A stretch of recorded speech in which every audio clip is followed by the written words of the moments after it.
Salam warga, kita bersama lagi dalam ruang bicara dan seperti biasalah setiap hari Jumaat kita membawakan apa yang dikenali sebagai ruang bicara bahas. Dan sudah pasti hari ini juga kita memilih satu topik yang cukup relevan sebenarnya dengan perkembangan semasa dan kita akan sembang-sembang ataupun berbahas berkaitan dengan topik ini dengan empat tetamu yang cukup istimewa yang akan kita hubungi melalui kemudahan StreamYard. Baiklah, topik yang kita pilih hari ini ialah bajet 2022, pembentangan yang dinanti. Itu satu persoalan yang cukup menarik sebenarnya. Dan empat tetamu yang sudah pun bersiap sedia untuk berkongsi pandangan dan juga pendapat berkaitan dengan isu ini. Kita ingin mengucapkan jutaan terima kasih kepada yang berbahagia, Datuk Dr. Madeline Burma yang merupakan Profesor Kehormat UNIMAS. Jadi, itu dia. Apa khabar, Datuk? Khabar baik, Datuk Syarkawi. Terima kasih. Malah sehat ya? Sehat, sangat sehat. Itulah nampak betul ceria dan sehat. Okey, kita ada seorang lagi tetamu. Ini lama sebenarnya tidak bersama kita, tetapi saya tengok dia ada muncul di program-program lain di bernama TV, kecuali di program Ruang Bicara. Apapun, terima kasih kepada yang berbahagia, Profesor Madya Dr. Ahmad Razman Abdul Latif, iaitu pensyarakadan di Putra Business School. Apa khabar, Doktor? Alhamdulillah, Datuk. Apa khabar? Saya tidak dilupakan ya. Kami di Ruang Bicara juga tidak pernah melupakan Dr. Ahmad Razman sebenarnya. Ingatkan dah balik kampung kat Penang merentas negeri. Coming soon. Okey, kita ada seorang lagi tetamu.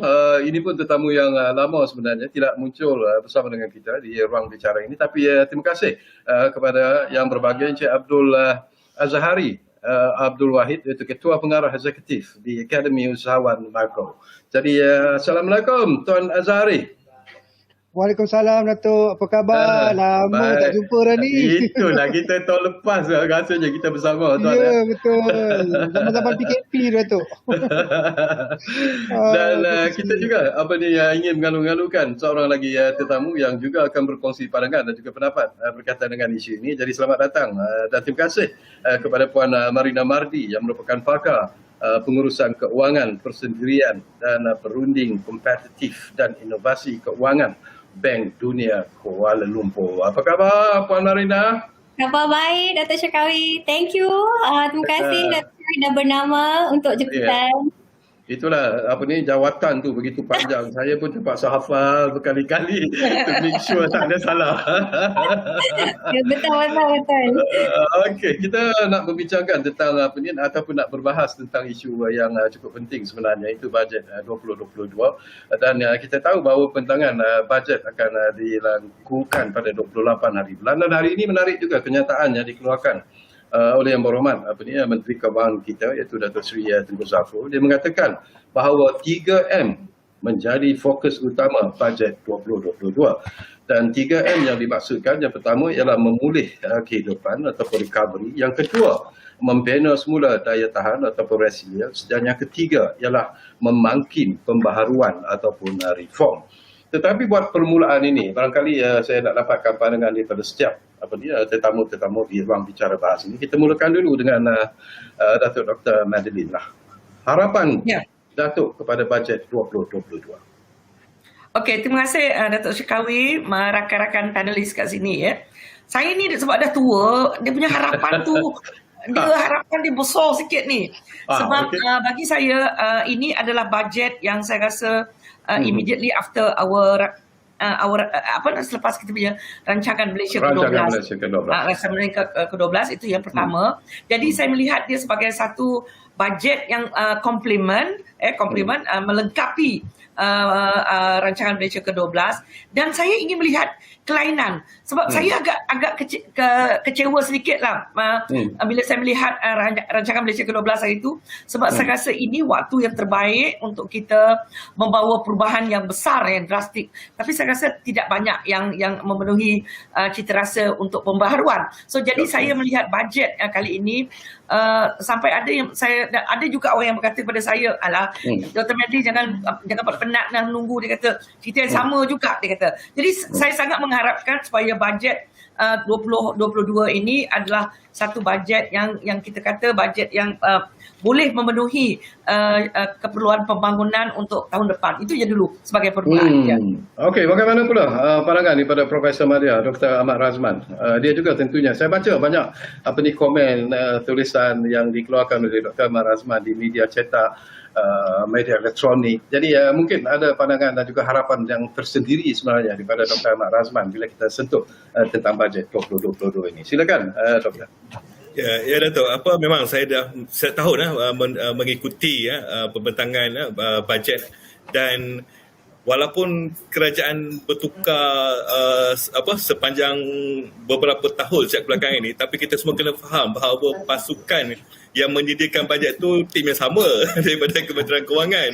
Jadi sebab macam Datuk Madeline kata macam sama je, sebab yang menyediakan sama. Jadi sebenarnya bergantung kepada kerajaan pada masa itu juga sebenarnya untuk melakukan sesuatu istimewa. Tapi saya rasa bajet 2022 ni agak istimewa. Sebab apa?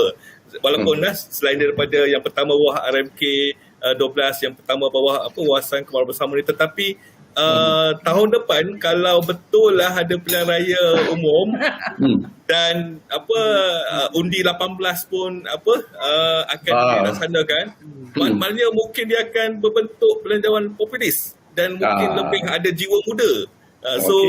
Mungkin itu yang saya rasa akan berlaku kalau betul lah kerajaan merancang untuk mengadakan pilihan raya umum, maka belanjawan 22 ni adalah masa untuk bagi gula-gula. Dan kalau kita lihat dalam RMK 12, dia ada kata pasal peruntukan belanja pembangunan 400 bilion. Kalau bahagi dengan 5 tahun, 80 bilion tu merupakan satu jumlah yang amat besar, tak pernah dibuat dalam sejarah belanjawan sebelum ini. Jadi mungkin itulah gula-gula kan kita nampak lepas ni.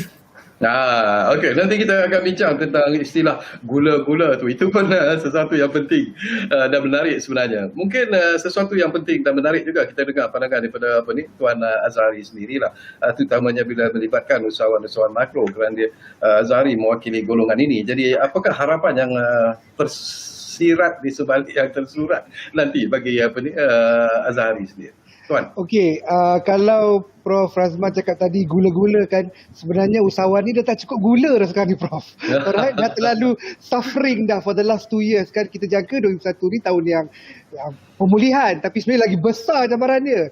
Jadi 2022 ni sebenarnya target kita adalah lebih kepada pemulihan lah. Jadi kita menunggu berita-berita baru. Betul kata Datuk tadi, Datuk Benny cakap tadi, kita nak dengar benda yang baru sebab kita dah dengar benda bantuan ni dah lama, dah berulang-ulang, which is good, continue. Cuma harapan kami dapat sesuatu yang baru, terutama dalam pendigitalan, usahawan muda, pembangunan infra, kan diselari dengan apa yang kita nak cari dalam nak pastikan kita punya perniagaan ni kalau tidak pun berkembang dengan pesat, at least boleh survive lah dah tu untuk tahun 2022 ni. Risau ni sebenarnya.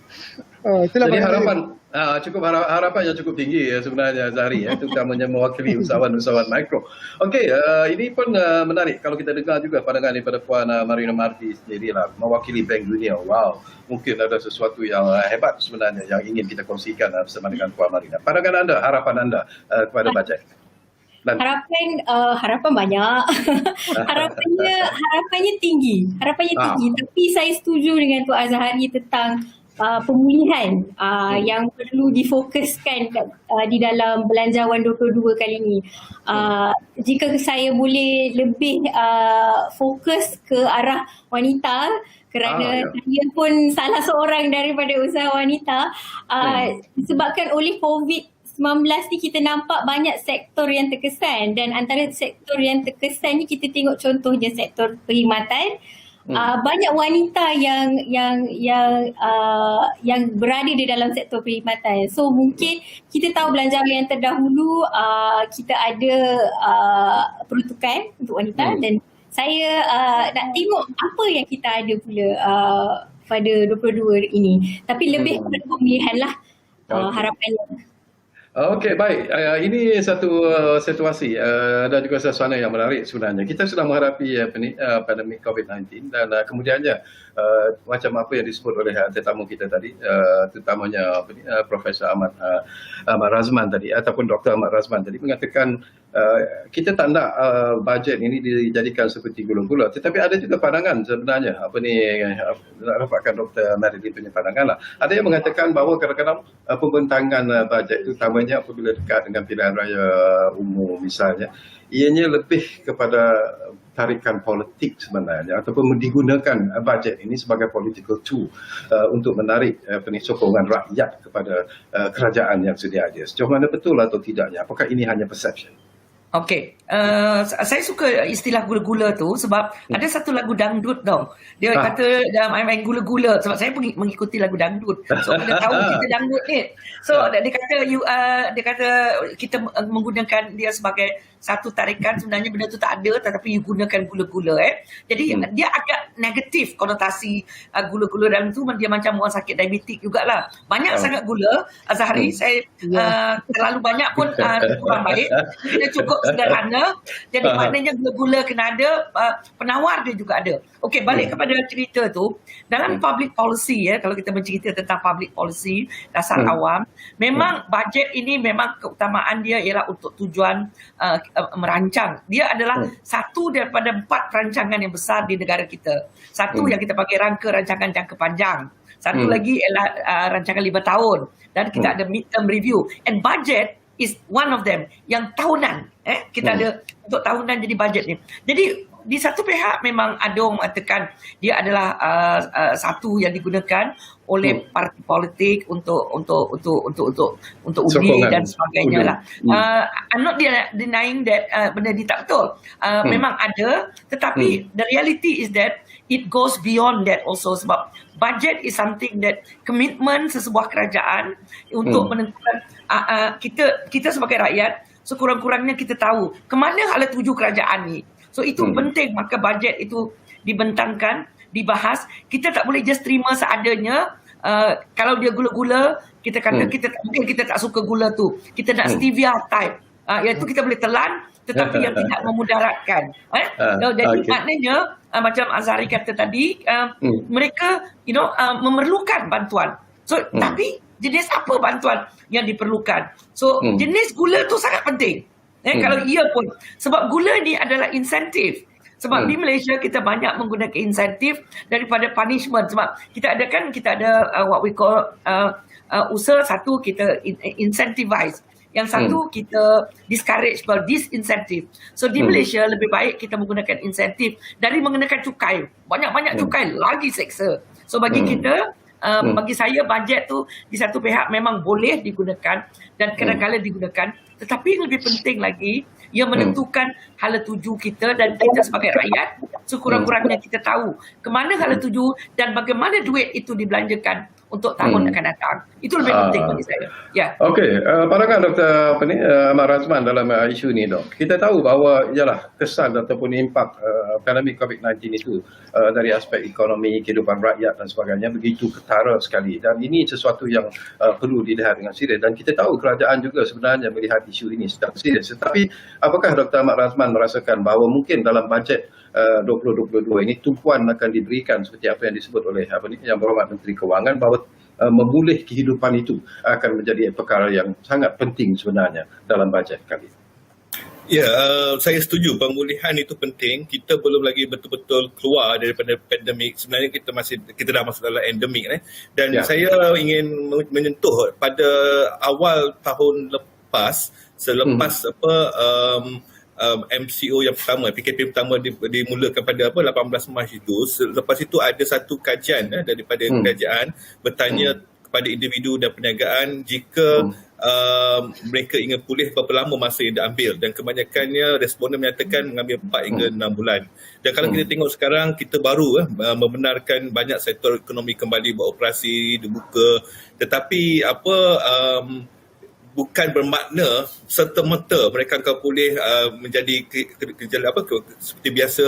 Mereka memerlukan masa, dan masa itu kalau kita kata 3-4 bulan tu maknanya merangkumi juga tahun depan, dan Belanjawan 2020 harus mengambil kira perkara ini bahawa bukan semua perniagaan, bukan semua individu mampu bangkit dengan cepat. Biasanya kalau berlaku krisis ekonomi, yang cepat bangkit ni sebenarnya orang kaya. T20 dalam majalah Forbes baru-baru ni menunjukkan 50 yang terkaya di Malaysia ni, dia punya wealth increase by 14%, meningkat kekayaan 14% masa pandemik.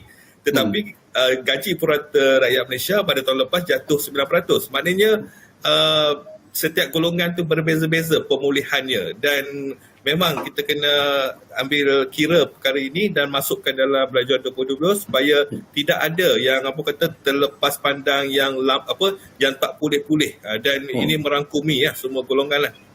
Okey, Tuan Azhari, kita tahu bahawa usahawan makro AKS khususnya menghadapi satu situasi yang cukup getir sebenarnya disebabkan oleh pandemik COVID-19, dan Azhari sendiri pun sudah menyebut tentang isu ini di awal komen tadi. Jadi apakah kita boleh melihat bahawa mungkin dalam pembentangan bajet 2022 ini satu tumpuan istimewa akan diberikan kepada usahawan makro ini dalam usaha untuk memberi nafas yang lebih segar kepada usahawan-usahawan ini?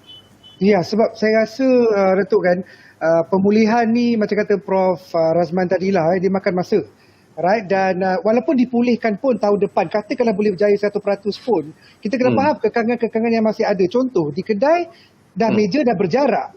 Kalau buat event dah ada jarak. Jadi kedai tak boleh masuk lebih 10 orang, tak boleh lebih 200 orang masuk supermarket. Jadi secara logiknya sales akan jatuh paling kurang 50%. Jadi persoalan sekarang ni, apa yang kita nak buat, kerajaan nak buat untuk pastikan dalam keadaan kekangan yang memang tak boleh dielakkan lagi ni, kita masih boleh move forward, kita boleh masuk lagi ke depan. Sebab kalau tidak, kalau kita hanya melihat kepada jarak-jarak, social, SOP dan sebagainya menjadi kekangan, dia tak akan bawa kita ke mana. Jadi macam mana kerajaan boleh bantu usahawan untuk boleh terima keadaan ni, dan apa bantuan-bantuan yang diperlukan, baik bukan sahaja dari segi geran, dari segi pembangunan minda, dari segi pembangunan ekonominya sendiri, pemasaran yang lebih baik, pasaran yang lebih luas ke arah lebih berbentuk digital contohnya, yang sering sangat disebut oleh kerajaan tahun lepas dan juga tahun 2020. Jadi saya harap keberkesanan dari segi program pendigitalan tu perlu dipertingkatkan lagi, sebab itu saja yang tak ada SOP. Online saja tak ada SOP, yang lain masih ada SOP. Jadi kita kena bantu untuk mereka berubah lah, Datuk. Itu yang paling penting lah. Okey, sebelum saya pergi kepada Marina, barangkali Azhari, penting jugalah kita ketahui sebenarnya kerana anda terlibat dengan Akademi Usahawan Makro ini. How bad is actually yang usahawan-usahawan makro PKS ini terpaksa berhadapan dengan satu situasi ekonomi yang cukup mencabar.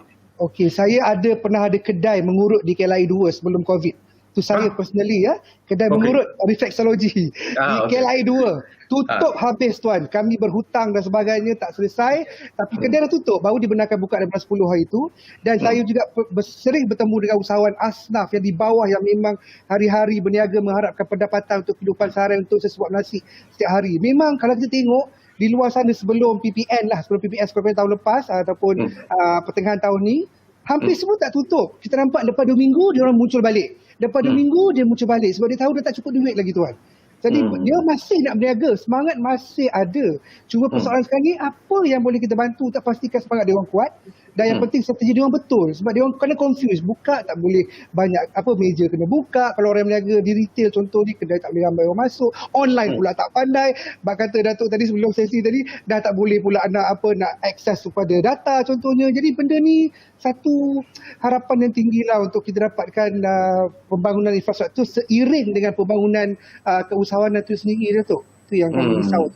Ya. Okey, Puan Marina, tadi Puan membangkitkan tentang isu penekanan yang harus diberikan kepada kaum wanita. Aspek mana sebenarnya yang amat diperlukan oleh golongan wanita ini bila kita cakap dalam penglibatan mereka mungkin dalam semua aspek di seluruh negara ini, dan bagaimana bajet 2022 ini boleh memberikan sesuatu yang lebih hebat kepada golongan kaum wanita ini?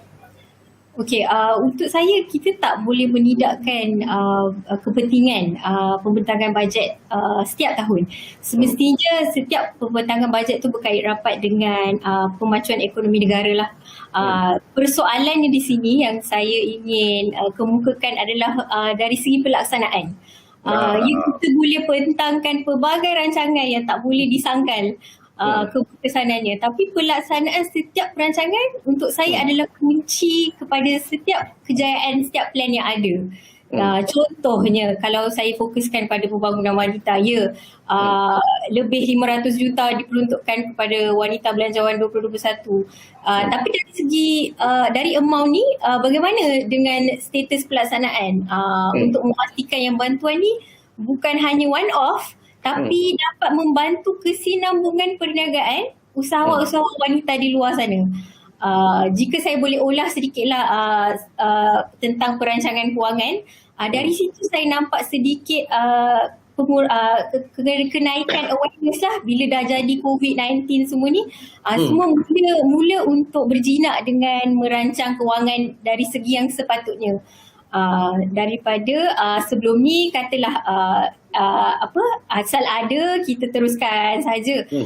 Sekarang ni semua perlu lebih merancang dengan lebih bijak supaya kita boleh perniagaan berterusan dan income berterusan. Okey, ini menarik pelaksanaan. Dr. Marilyn, kita dah beberapa kali sebenarnya menyentuh tentang isu ini. Memang kadang-kadang di atas kertas kelihatan begitu cantik, begitu hebat, tetapi bila datang kepada proses pelaksanaan itu yang banyak memberikan impak ataupun kesan yang negatif sebenarnya, dan kadang-kadang mereka yang sepatutnya menerima dan tidak menerima dan sebagainya lah. Jadi Dr. Marilyn, secara ikhlas komen. Ya, sebab saya yang banyak daripada hasil kajian saya, saya melihat what you call at the end product tu. Maksudnya kita melihat mereka yang terkesan oleh dasar dan juga pelaksanaan dasar kerajaan. Tidak boleh dinafikan kerajaan kita antara negara, kalau kita nak tengok kita buat kajian antara negara, my PhD student, kami pun buat kajian. Memang Malaysia ni banyak dasar dia, terlalu banyak, kadang-kadang bertindak lapis. Itu satu. So jadi maknanya usaha untuk saya ambil contoh kemiskinan membantu membasmi kemiskinan, dan juga macam saya pasti microfinance for perusahaan kecil juga banyak yang diberikan. Tetapi memang isu pelaksanaan ini satu isu yang perlu dititik beratkan, sebab apa, seperti yang memang kalau World Bank tu memang penting sangatlah benda tu sebab kalau kita tengok kita punya satu pelaksanaan, kedua ialah pemantauan, kita very poor at that. Kita kalau kita tengok government agencies, dia ada peraturan-peraturan dia kena belanjakan duit sehingga bulan berapa, lepas tu kena belanja duit itu. Jadi ini yang kami dalam statistik, saya selalu guna istilah itu, statistics don't lie, statisticians do. Maksudnya dalam usaha dia nak memastikan, you tak payah jauh lah, bagaimana di Malaysia laporan tentang pelajar kita yang belajar atas talian. Kalau kita tengok laporan yang dibentangkan, semua mengatakan kita punya laporan antara yang terbaik di dunia. Tapi bila you tanya cikgu either senyum ataupun saya tak berani nak tanya cikgu sangat sebab cikgu tak nak beritahu. Tapi kita tahu bila you tanya pelajar, you attend tak classes, dia kata sorry lah, boring lah, bla bla bla. Tadi Dr. Razman baru cerita, dia kadang dulu at least dia on camera dan kita kena bercerita benda yang jujur.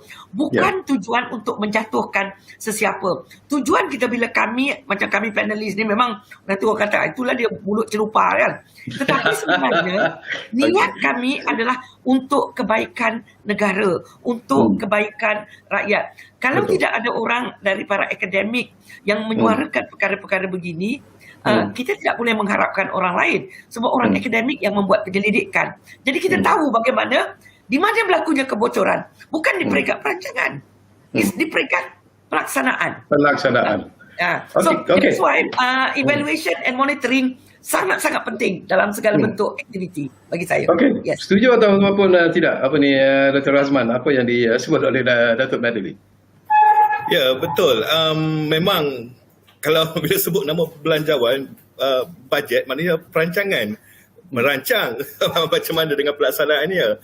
Dan di sini saya melihat ada satulah yang berlaku sepanjang pandemik ini, apabila kerajaan melaksanakan pelbagai rancangan fiskal stimulus tu, unit laksana di bawah Kementerian Kewangan selalu membuat laporan hampir setiap minggu berkenaan dengan berapa banyak yang telah disalurkan melalui inisiatif tertentu, dah habis ke belum, ada lagi ke, dan di situ mereka buat keputusan sama ada nak sambung lagi macam program subsidi upah sebagai contoh, habis diberi, lepas tu ditambah lagi, dan geran khas perniagaan ada banyak lagi, jadi boleh diteruskan lagi.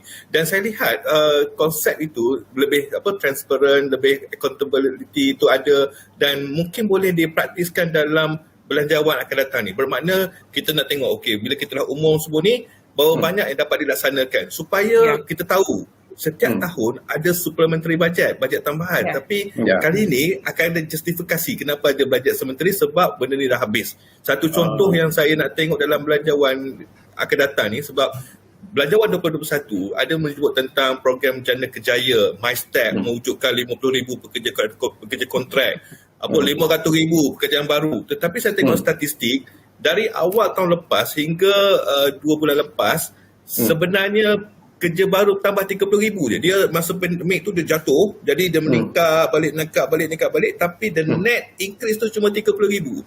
Kita nak tahu daripada 50,000 yang dijanjikan bawah MyStep tu, berapa yang dibagi. Sebab unemployment rate masih 4.6%, masih lagi 722,000 menganggur, belia lebih 200,000 tak ada kerja. Dan kita nak pastikanlah kalau boleh tahun depan ni progress tu ada dilaporkan, biarlah unit laksana buat, sebab dia dah pandai dah buat tahun ni, jadi sambung dia laporkan bajet ni berapa banyak dah belanja untuk setiap penggal setiap quarter tahun. Okey, ekoran daripada apa yang disebut oleh Dr. Razman. Barangkali Tuan Azhari, janji yang dibuat dalam bajet 2021 untuk membantu usahawan makro, kecil dan sederhana ini. Apakah anda melihat bahawa janji-janji itu masih lagi ada janji-janji yang tidak ditepati sebenarnya ataupun tidak dilaksanakan dalam bajet 2021? Okey, kalau kita tengok balik bajet 2021 dan juga RMK 12 yang baru diumumkan baru-baru ni kan, saya rasa kalau kita tengok senarai bantuan tu, tersuap cungap kita nak ingat, memang terlalu banyak sebenarnya. Alright, daripada prihatin sampailah ke pemulih, kalau tak salah yang terakhir, banyak sangat brand dia, which is very good, terutama kepada usahawan mikro dan usahawan PKS. Namun yang paling penting adalah pelaksanaan dari segi nak memastikan semua orang tahu. Sebab kita tak boleh assume bila kita dah war-warkan di media dan sebagainya, orang semua tahu. Jadi apa pendekatan nak bertemu dengan ketua-ketua perniagaan di kampung contohnya, nak bertemu dengan ketua-ketua perniagaan di PPR ataupun majlis presiden-presiden NGO usahawan ataupun golongan-golongan terbanyak yang berniaga ni. Jadi semua orang kena tahu. Kalau tidak, rugi, sebab benda yang baik, contoh macam PSU yang Dr. Semad kata, benda yang sangat-sangat baik, ataupun GKP yang boleh bantu usahawan mikro untuk dapat bantuan untuk at least bernafas dalam keadaan sekarang ni. Kalau mereka tak tahu, tak semua orang pun pergi ke MOF punya website. Tak semua orang pergi ke kementerian punya website. Jadi apa benda tu sepatutnya ada dalam bajet untuk memastikan promosi dijalankan dengan lebih baik, dengan lebih jelas, dengan lebih meluas supaya semua orang tahu dan kita boleh gunakan sebaik mungkin apa saja bajet yang ada. Kesianlah orang-orang yang tak tahu. Kami di akademi memang hari-hari menyampaikan apa yang patutnya dengan media dan sebagainya. Namun ramai lagi yang tak tahu, Datuk. Tu yang saya macam hari-hari fikir, ya Allah, ya Rahman Rahim. Macam mana kita nak pastikan semua orang tahu? Promosi je. Promosi kena agresif. Kena ada bajet dalam tu. Kalau tak ada bajet, dia jadi macam announcement je. Faham. Itulah. Okey. Ini pun satu perkara yang penting sebenarnya Puan Marina. Kalau kita dengar ataupun baca kenyataan yang dikeluarkan oleh Yang Berhormat Menteri Keuangan dalam menyiapkan bajet 2022 ini, satu jelajah bajet telah pun diadakan dan dikatakan bahawa mereka bertemu tak kurang daripada 28 sesi focus group yang memberikan pelbagai pandangan dan juga pendapat. Jadi apakah ini menandakan bahawa persiapan bajet 2020 ini sebenarnya mengikut landasan yang betul dan tepat sebenarnya untuk mengetahui apa masalah yang dihadapi oleh rakyat sebenarnya? Ya, saya setuju di mana langkah pengkhususan itu dijalankan oleh pihak kerajaan. Tapi selain daripada itu, saya juga rasa pihak kerajaan perlu lihat take up dari rakyat. Dari bajet yang sebelumnya, berapa banyak take up bajet yang telah diberikan, yang telah diambil advantage daripada rakyat. Contohnya seperti pembolehan pengeluaran KWSP ICNA. Kita nampak Menteri Kewangan Mac lalu dah bagi pemberitahuan 52 bilion dari peguam KWSP mengeluarkan simpanan mereka dalam fasa pandemik yang lepas. Tapi kita juga nampak seperti mana dari panelis yang lain kata, T20 meningkat. Pendapatan T20 itu kita boleh, kalau boleh saya boleh share, saya nampak saya tengok waiting list kereta mewah penuh. Di situ kita nampak rakyat masih mampu buat pembelian. Walaupun berada dalam fasa yang mencabar, fasa pandemik. Jadi dari situ saya nampak sangat penting untuk setiap belanjawan beri bantuan kepada golongan yang tepat. Jadi pengkhususan status, pengkhususan ekonomi rakyat, pengkhususan jantina, itu perlu dipertimbangkan dalam perancangan atau pelaksanaan belanjawan lah. Saya suka bila Marina sebut tentang KWSP yang panas dan ditunggu-tunggu sekarang ini ialah tentang pengeluaran 10,000 one off yang mereka tunggu-tunggu. Apakah mungkin perkara ini ataupun isu ini ataupun permintaan ini akan diluluskan? Agaknya lah Puan Marina, kalau diluluskan. Setuju ke? Dalam mana pada mereka yang pendedahan saya terhadap real people di lapangan ya, memang di mana orang yang memang betul-betul memerlukan 10,000 itu adalah amount yang besar untuk mereka. Jadi jika mereka betul-betul perlukan proses analisa daripada pihak KWSP itu penting. Dalam mana untuk menentukan sama ada rakyat ini berkelayakan atau tidak untuk mendapatkan 10,000 tersebut. Pada masa yang sama, saya juga rasa concern kerana peratusan lebih dari 50% umur 50 ke bawah ada simpanan 10,000 dalam KWSP. Kita tak mahu benda ni akan nanti dia akan membebankan rakyat jika kita tak menyimpan dari sekarang. Betul. Itu concern dari saya. Okey, kembali kepada Dato' Dr. Madeline. Yang paling dekat dengan diri dan hati Dato' tentunya lah tentang nasib rakyat di Sabah dan Sarawak. Dan saya difahamkan Sarawak juga akan mengadakan pilihan raya negeri tak berapa lama lagi. Kita hanya menunggu pengumuman saja. Tetapi apakah harapan Datuk sendirilah dalam bajet kali ini untuk memberikan keselesaan kepada rakyat di Sabah dan Sarawak khususnya? Okey. Ini tiap kali kami berseminar atau berwebinar dengan rakyat Malaysia yang lain, saya dengan kumpulan orang Sabah kadang-kadang malu nak bercerita. Masih lagi nak bercerita air pipe bersih, air bersih, masih lagi bercerita jalan raya, masih lagi bercerita tentang elektrik. Bayangkan Syakawi, kalau kita lihat kalau kita lihat kita ni dah rancangan Malaysia ke-12 dah rancangan Malaysia ke-12. Sepatutnya isu ini dah tak wujud lagi, bukan lagi perbincangan. Tetapi kami di Sabah dan Sarawak masih lagi bercerita ada berapa pipe isi rumah yang tak ada air bersih. Jadi isu keperluan asas ini masih dan akan terus perlu diberi keutamaan sebab kita tidak boleh menjadi sebuah negara macam dulu kita nak menjadi negara yang maju, negara yang Wasa 2020 kita ada negara maju beracuannya sendiri. Tapi acuan apa tu? Kalau kita melihat sebagai keluarga Malaysia, istilah keluarga Malaysia yang sekarang diwar-warkan.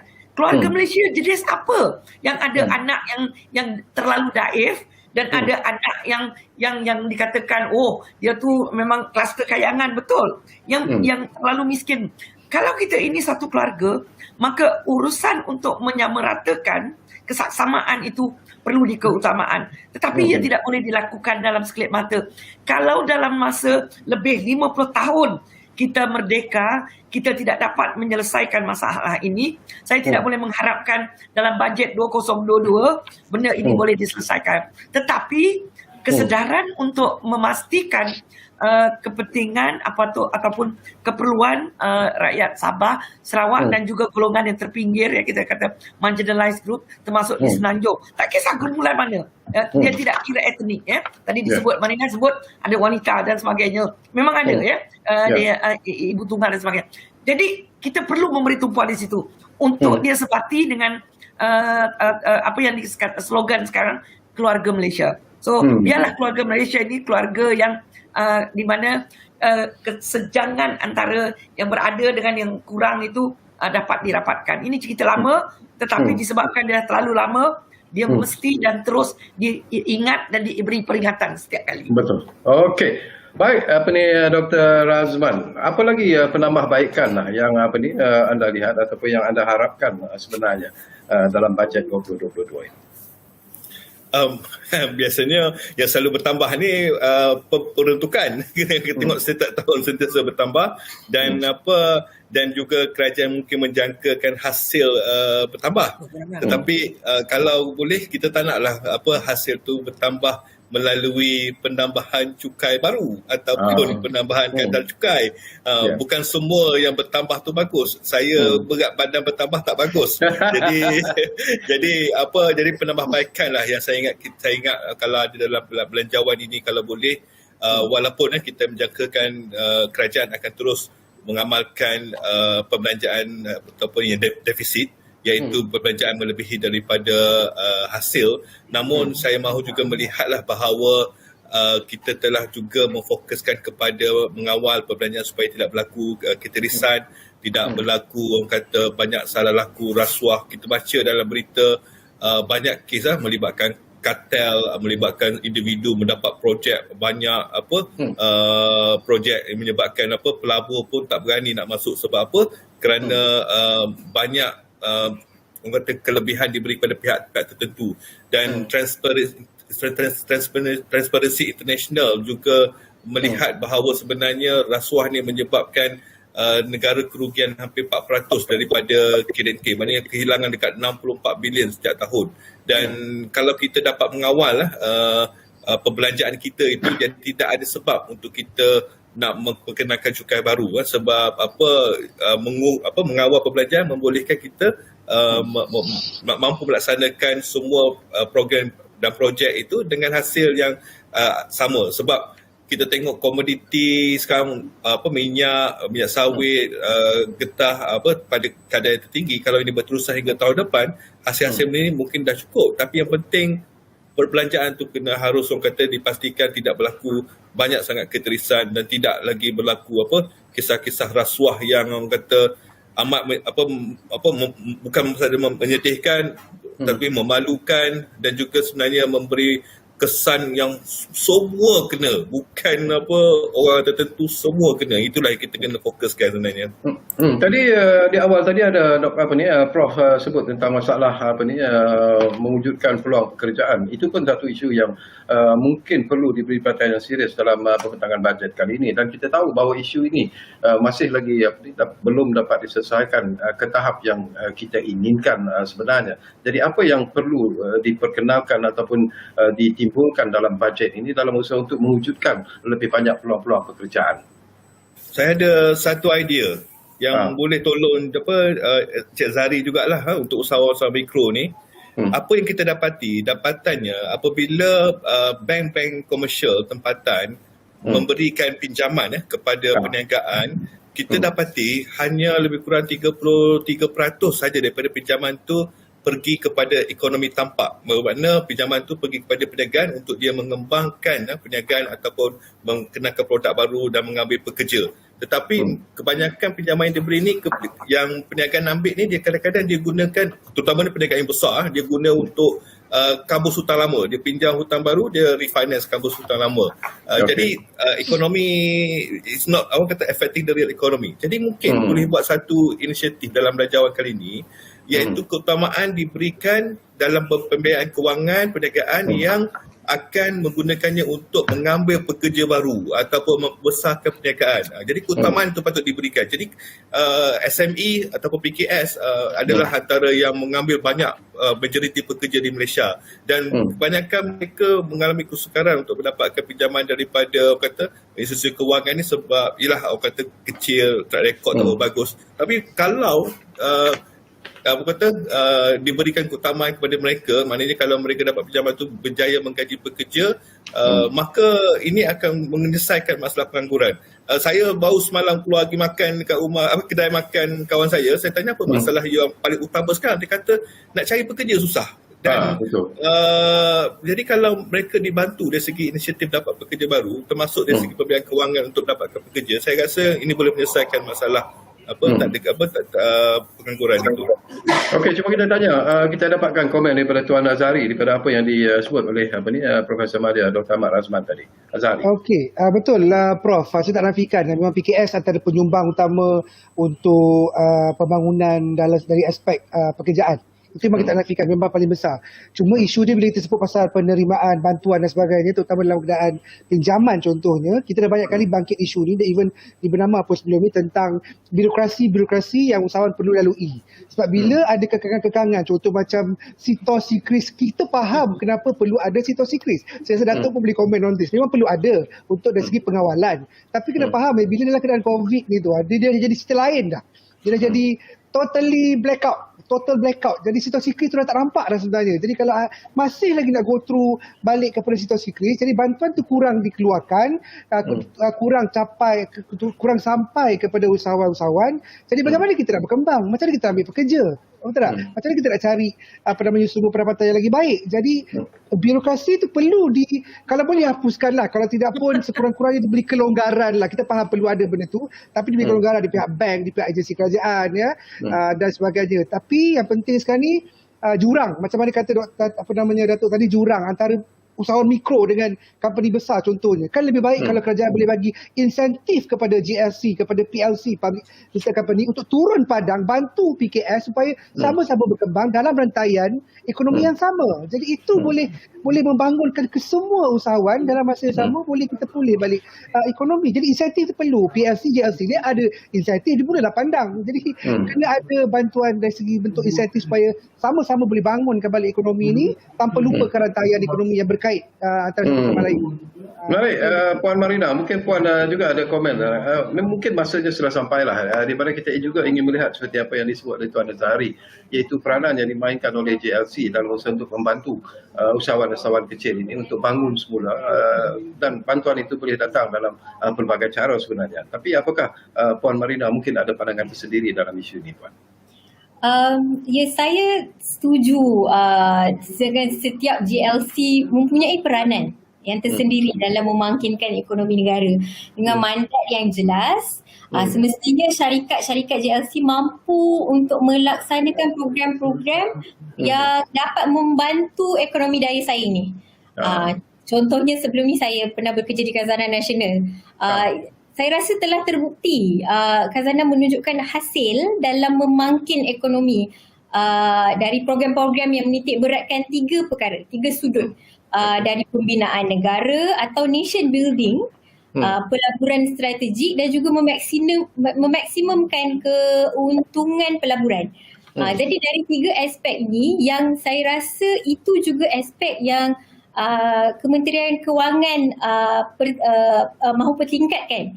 Dan selain daripada berharap kepada kerajaan, JLC juga saya rasa boleh memainkan peranan untuk mempercepatkan pembangunan dan membantu usahawan-usahawan dan rakyat di luar sana. Baik, perkara M yang ketiga tadi saya ada sebut Dr. Madeline kerana ada 3M sebenarnya menjadi faktor utama tentang pembentangan bajet 2022 ni. Perkara M yang ketiga ialah memangkin pembaruan ataupun reform itu sendiri. Jadi bentuk reform yang kita perlukan dalam bajet kali ini. Okey, pertama di Malaysia istilah REFORM ni atau reform satu LG. Ramai yang allergic kepada perkataan ini. So kadang-kadang sebab dia dikaitkan dengan saya cerita sebab dia sering dikaitkan dengan politik. Dan saya tahu sebab saya di Suhakam juga. So antara perkara yang kami banyak tekankan, COVID-19 ini di satu pihak memang dia telah memusnahkan banyak benda, tetapi di satu pihak pula ia membuka ruang untuk kita membawa perubahan, ya. Jadi nak guna istilah reform ke transform ke tak kisahlah, yang penting because reform ini satu sebab saya suka benda yang baru. Dan saya sering menggunakan istilah yang sering digunakan oleh Schumpeter yang dipanggil constructive destruction itu, iaitu sebelum kita mencapai satu penambahbaikan di satu pihak yang lebih tinggi, kita perlu memusnahkan apa yang selama ini membebankan kita, yang dikatakan perlu diubah. Jadi ini saya rasa sangat penting dalam konteks negara kita. Tetapi macam kita tengok, politik kita pun masih macam tu, di dunia akademik pun masih macam tu. So bila disebut tentang reform, kita kena perlu ada keberanian, keberanian dari segi pihak kerajaan. Macam saya tengok sekarang cerita dia tangtu aja putar-putar kat situ, putar-putar kat situ. Berapa berani kita untuk bercerita tentang what we call universal basic income? Satu pandangan yang gila untuk membasmi kemiskinan, iaitu dengan memberi pendapatan secukupnya kepada isi rumah yang miskin. Kalau isi rumah itu berpendapatan 1,000, sedangkan garis kemiskinan 2208. Kenapa kita tidak top out? Negara lain sudah eksperimen, nak bercerita. Kita nak sebut tak berani. So, jadi kita even keberanian untuk berbincang pun kita tak berani. Apatah lagi nak bercerita tentang reform. Tetapi saya membayangkan dengan adanya kalau kita tengok di parlimen sekarang, itu satu penambahbaikan lah, iaitu kita lihat ada MOU antara kerajaan dan juga parti pembangkang. So kita mengharapkan ini satu pembaharuan lah, satu what we call one small step in parlimen, but one giant leap untuk kita Malaysia. So kita memang perlu Syarkawi dan Datuk Syarkawi, because untuk menyelesaikan masalah yang baru dan untuk menyelesaikan masalah masa depan, kita tidak boleh lagi menggunakan cara lama. Ada cara lama yang boleh kita kekalkan, tetapi ini adalah ruang yang cukup baik untuk kita mencuba dan memperbaharui langkah yang perlu kita lakukan. Macam universiti, kita sekadar ubah daripada offline now online. Itu aja. Tetapi do we talk about micro credentials? Bagaimana pelajar dalam senario yang sekarang ini, di mana mereka tidak lagi dapat online?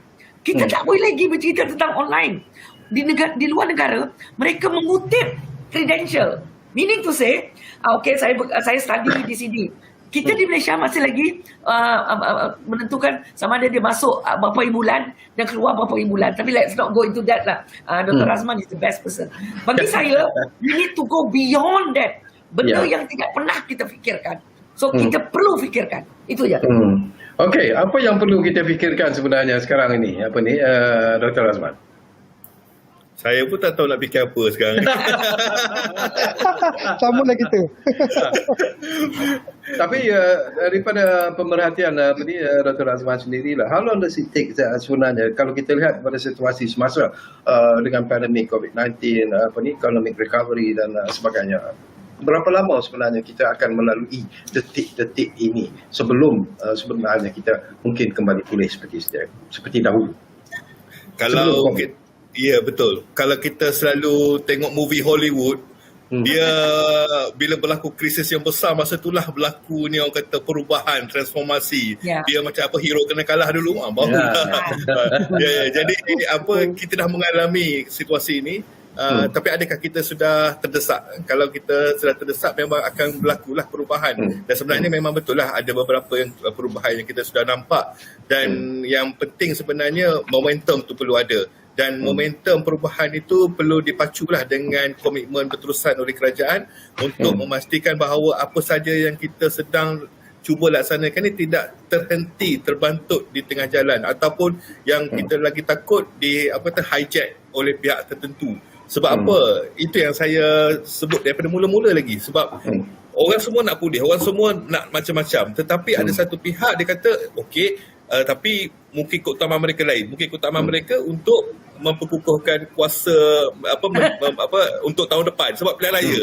Jadi dia punya angle tu lain sikit. Dia kata macam seolah nak tolong semua, tapi sebenarnya tolong diri sendiri. Tetapi di situ mungkin saya bersifat pesimis sikit, tetapi saya nak juga bersifat optimis. Optimis di sini kalau kita lihat bahawa banyak perubahan ataupun benda-benda baru yang dilaksanakan oleh kerajaan ni yang kita boleh, kalau benda yang baru kita pujilah. Macam saya contoh transparansi dari segi laporan unit laksana tu ada. turun padang untuk mendapatkan feedback ataupun maklum balas daripada bajet tu ada. Dan kita tengok ada baru-baru ni pra-bajet diumumkan bahawa ada komitmen untuk kata menambah baik pertama sistem cukai, dan kerajaan berkata kita tak akan kenakan GST lagi, tetapi kita akan tambah baik cukai supaya banyak yang duit yang bolos tu dapat dikau balik macam penyeludupan barang-barang macam rokok dan sebagainya. Dan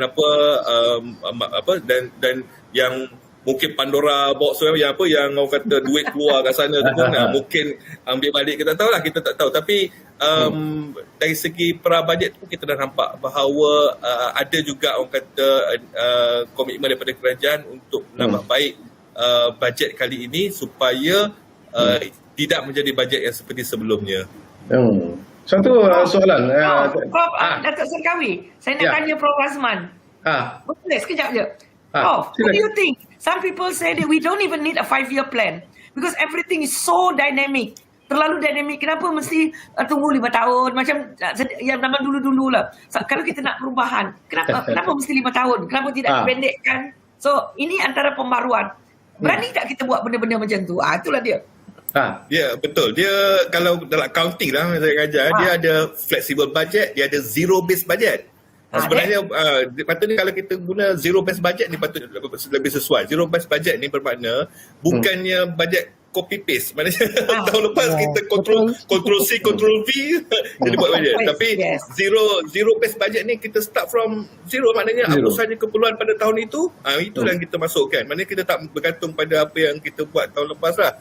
Mungkin kat situ bila kita buat macam tu, perancangan 5 tahun ni mungkin lebih bersifat macam strategic plan lah, what we want to achieve. But how we going to achieve tu, the flexibility tu dalam this budget, maknanya zero base tu bergantung pada situasi semasa. Dan satu lagi yang ada, perakaunan terakru, sebab sekarang ni kerajaan menggunakan perakaunan tunai, iaitu selagi dia tak belanja dia tak recognise. Jadi kadang-kadang projek wahyu boleh turun in the between. Tapi kalau kita ada perakaunan terakru, maknanya benda yang kita dah komit tu, itulah yang kita kena belanjakan. Jadi inilah penambahbaikan yang saya tengok boleh ada lah. Thank you, Cuba kita tanya pula apa ni orang Bank Dunia. Puan Marina, pandangan anda tentang apa yang disebut oleh kedua-dua tentang kita sebelum ini? Ya, saya setuju, tak ada copy paste lepas tu add. Tambah lagi. Betul-betul. Itu memang antara salah satu yang saya pernah persoalkan lah. Tapi kita persoalkan selalunya internally je lah kan. Tapi sekarang ni saya nak menyuarakan. Ada kebaikan je dengan kepentingan mengadakan bajet berdasarkan keperluan. Kerana tidak semestinya keperluan tahun lepas adalah apa yang diperlukan tahun ni. Kita tak pergi lagi into detail sama ada kita perlukan membuat aktiviti keraian pada masa COVID. So itu antara perkara-perkara yang kita boleh tengok balik. Adakah keraian tu kita copy, paste dan add. Jadi itu memainkan peranan yang penting. Selain daripada itu, saya rasa saya boleh ulang kembalilah pelaksanaan. Kita buat belanjawan dan kita perlu ikut belanjawan itu. Ini adalah perancangan belanjawan. Tapi kita jangan pula ada belanjawan tapi ada miscellaneous yang boleh dan lain-lain. Itu yang sebab cakap pasal perancangan, Datuk cakap pasal pelan 5 tahun. Kenapa China boleh ada pelan 100 tahun dan dia boleh ikut? Jadi itu antara saya setuju dengan bajet pelanjawan mengikut keperluan dan mengikut tahun-tahun tertentu. Baik. Tinggal lebih kurang 2 minit saja lagi. Sayang sekali masa mencemburui kita. Barangkali Zahri, sebelum kita berpisah, mungkin anda juga ada sesuatu yang ingin disampaikan di penghujung ruang bicara bahas. Pasal tentang bajet kan untuk usahawan sendirilah. Sekarang ni bukan lagi setahun atau 5 tahun. Sekarang ni bajet kita kena berubah setiap 2 minggu. Sebab SOP, perubahan SOP. Jadi even saya di company saya pun setiap 2 minggu kita kena sit down, tengok balik bajet, lari pada landasan ke, tak lari ke, supaya kita boleh bertindak dalam masa tertentu. Macam mana Puan Marina cakap tadi, diikut waktu tertentu, ikut keadaan tertentu. Terutama dengan COVID ni mengajar kami untuk tahu apa benda yang kami tak tahu, yang takkan boleh fikir pun. That is something yang saya rasa usahawan kena fikir. Dan transformasi, Datuk Medley cakap jangan guna informasi, guna transformasi.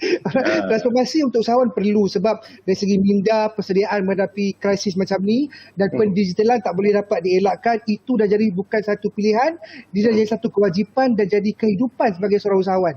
Jadi perlu transformasi supaya kita tak mengharapkan sesuatu yang konvensional saja, tapi kita explore ke arah dunia maya, ke arah dunia perniagaan atas talian contohnya, untuk supaya kita boleh kembangkan lagi pasaran.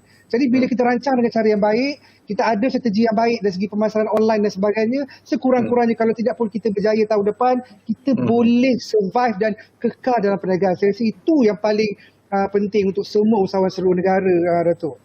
Betul. Baik, terima kasih banyak-banyak kepada Tuan Zahari, terima kasih kepada Datuk Dr. Manuddin, terima kasih kepada Profesor Maria, Dr. Ahmad Razman, dan tentunya terima kasih kepada Puan Marina kerana sudi bersama kami di ruang bicara bahas ini. Tak cukup masa sebenarnya untuk bercakap tentang isu ini. Tapi insyaAllah selepas pembentangan bajet disempurnakan pada 28 hari bulan nanti, barangkali penerbit boleh buat tempahan lah untuk membawa tetamu-tetamu ini kembali semula ke ruang bicara bahas ini untuk bercakap tentang isu ini. Kerana selepas itu mungkin kita akan dapat melihat dan mengetahui dengan sejelas-jelasnya apakah isi kandungan bajet 2022 nanti, dan apakah yang akan diperolehi oleh semua rakyat yang menunggu sebenarnya dengan harapan yang cukup tinggi pada bajet 2020. Terima kasih kepada anda yang menentukan perhatian bersama kami di ruang bicara bahas ini, dan seperti biasalah kami juga ingin mengucapkan selamat maju jaya kepada anda semua. Bercutilah sekarang ni ataupun berehatlah di hujung minggu ini, tetapi ingat patuhi SOP yang telah ditetapkan, dan jangan lupa kita jaga kita jaga keluarga kita, dan kita jaga negara kita. Kita jumpa lagi.